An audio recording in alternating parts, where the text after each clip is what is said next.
रात्रि विश्राम किए राम जी सीएम भैया लक्ष्मण भैया।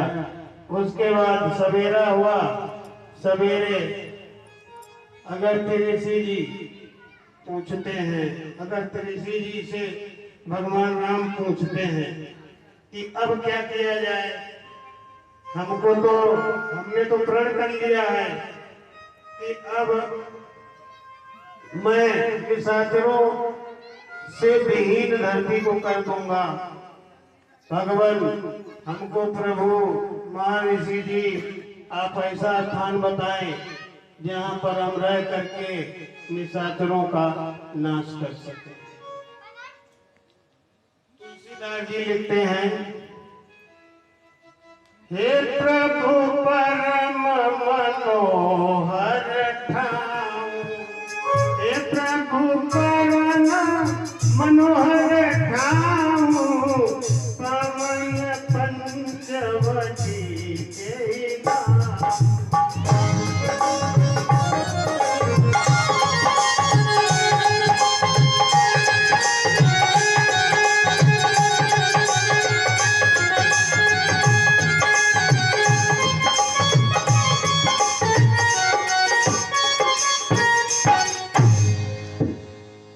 अगस्त्य जी की राय से भगवान जी पंचवटी पहुंच गए।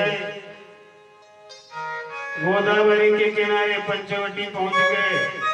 वहां पे उन्होंने अपनी पर्णकुटी बनाई और पर्णकुटी बना के रहने लगे। वहीं पर पंचवटी जाते समय ही पंचवटी क्षेत्र में गीधराज से भेंट होती है। गीधराज जी जटायु जी से भेंट होती है। ऋषियों को रूप बनाने का विद्या मालूम होती है, वो रूप बदलती है। हर तरह जैसा चाहे वैसा रूप बना सकती, चाहे इंसान का रूप बना ले, चाहे जानवर का रूप धारण कर ले, चाहे साधु का रूप धारण कर ले। इन्हीं के भैया साधु बन गए थे, एक दिन आगे बताएंगे कहानी आपको। तो ये बहुत सुंदर कन्या बढ़िया सुंदर बन के गई। भगवान राम यही लगी अब लग रही कुंवारी, अब लगी रही कुंवारी, मनुआ कछु तो बहिनिहारी।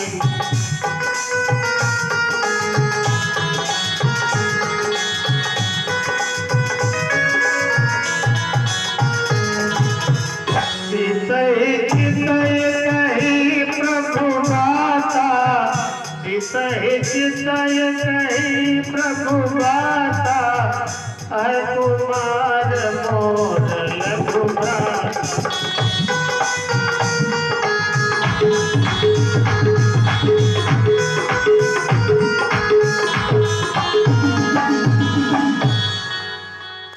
भगवान राम जी के पास गई और उनसे सुंदर से विवाह का प्रस्ताव रख दिया। अब भगवान राम जी ने लक्ष्मण भैया दूर बैठे रखवाली के लिए उनको इशारा कर दिया कि उधर जाओ, वो कुमार हैं हमारे, जैसे हम कुमार हैं राजा के बेटे वैसे राजा के बेटे, उनसे बात करो। अब वो लक्ष्मण जी गए लक्ष्मण रिपु भगनी जाने गए, लक्ष्मण रिपु से भी ज्यादा वैभवशाली थे।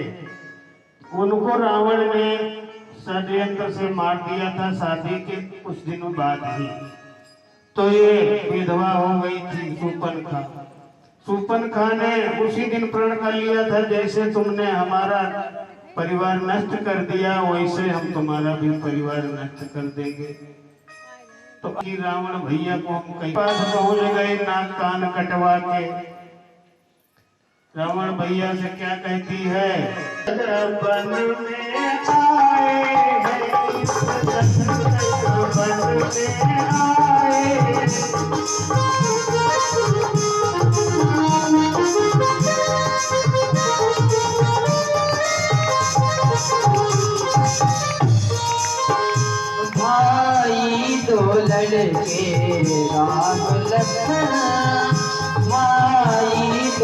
के नाम लखन इस दस्तक बन में